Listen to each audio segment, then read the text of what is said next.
I recently took a look at the very first CG animation I've ever done. And before I share this with you, I want you to know that I've animated on some of the biggest animated feature films from the past decade. Okay, really process that. Alright, let's play it. Now, this definitely isn't the most entertaining animation, but I remember being so proud. I recorded video reference of myself like the pros in the biz and brought all that into Maya and used the graph editor for the first time. At the time, I felt like this was peak animation, believable weight, appeal, entertainment, and texture. I had somehow embodied the 9 old men and literally made magic. But much to my surprise, when I showed this animation to my CG class, my teacher said, "So how did this go for you?" Which was always the thing he said when things weren't looking good. I remember feeling shocked, like I genuinely thought this looked great.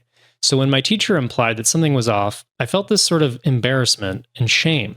After this core memory was officially logged, I animated a flurry of new animation tests with the purpose of improving my craft. The results were definitely not good, but I was persistent and kept animating stuff. And more stuff. Yes, the old animation classic of a character picking up a box and then throwing it on the shelf. I feel like in this one, I just thought animation was just going from pose to pose to pose, pose. The kid has a crush on his teacher, and he gives her the flower. And then she has a breakdown for some reason. I feel like I keep having a character do an action and then getting embarrassed about it. It happens over and over in these tests. Only possibility for a character to do something is they do something and then get embarrassed. And then I took another class and animated even more stuff. I remember being super proud of this one because I rendered out that little ring pop thing in the foreground and it made it glow. So cool. Looking back, I'm sort of in awe that I was able to continue working on so many animations in such a short time. But in retrospect, it kind of makes sense. It wasn't just the shame of that first animation class that fueled me. It was my junior year in film school, and I had just decided that live-action filmmaking wasn't for me. I had no artistic ability whatsoever, but I modeled a leaf once in Maya and had a great time, so I thought that meant I could work at Pixar as an animator. But I felt so behind. Most animation people I knew had been doing this for so long, and I barely knew how to navigate Maya's user interface. Fortunately, with the fear of failure and shame motivating me, my animation skills skyrocketed. With every animation exercise I completed, I got slightly better, and eventually I got good enough to convince an employer to actually pay me to animate for them. I eventually moved out to LA with my girlfriend.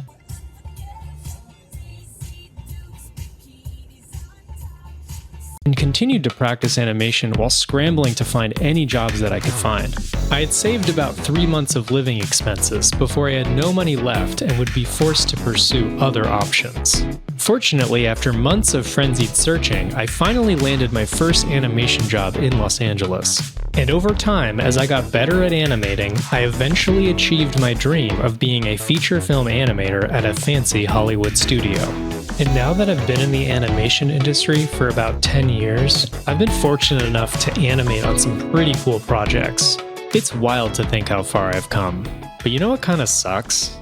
Even though I ended up achieving my goal of being a feature film animator, that fear of failure never really went away. It's still with me constantly. Who knew basing your entire craft off of fear would have consequences? Even after 10 years of animating, I still get anxious about showing my animations to other people. It's not fun being your own worst critic, but it's definitely something I'm continuing to work on. So why do I even do this thing that causes me such great anxiety? I think the answer is fun. I really enjoy the digital sandbox of CG animation. When I first learned the basics of Maya, I remember being caught up in the limitless possibilities. I was so used to live-action filmmaking where you needed permits, expensive budgets, and a crew of people to make a serious short film. In animation, I could literally make anything I could dream of. Hours could go by and it felt like minutes. I found myself getting so caught up in the process and enjoying making things. So while the fear can be a motivating factor for me, I think the fun is what really keeps me going. Maybe both fear and fun are two sides of the creation coin. Looking back, I find it funny that I was so upset at being bad at animation when I was just learning. Why would I be good at something I hadn't done before? Nowadays, I actually think it's really important to learn to enjoy being bad at stuff. And I'm really bad at so many things. For example, I'm bad at improv, drawing, cross-stitch, CrossFit, Blender, surfing. The list goes on. The temptation to quit these things or even shortcut creative endeavors can definitely be there.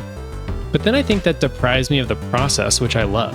It's fun to make things. The end result is definitely important too, but I think the process is a huge part of it. So in summary, how did I get better at animation? I used the fear of failure and shame to motivate me to get better relatively quickly. I enjoyed the process of animating, even in the beginning when I was, quote, bad at it. I also found it really helpful to recognize and celebrate my accomplishments, no matter how big or small. I also find it crucially important to get inspired by the continually evolving world of animation. There's so much cool stuff out there.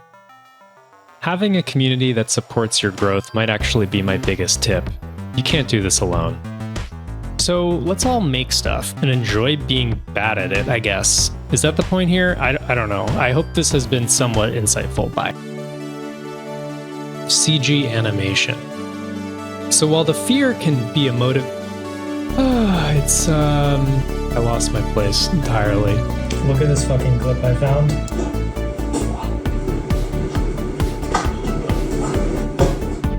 After many more I don't know what I want to say there. And eventually and over time, my Cintiq is flickering. You probably can't see it now, but I think it's on its last legs.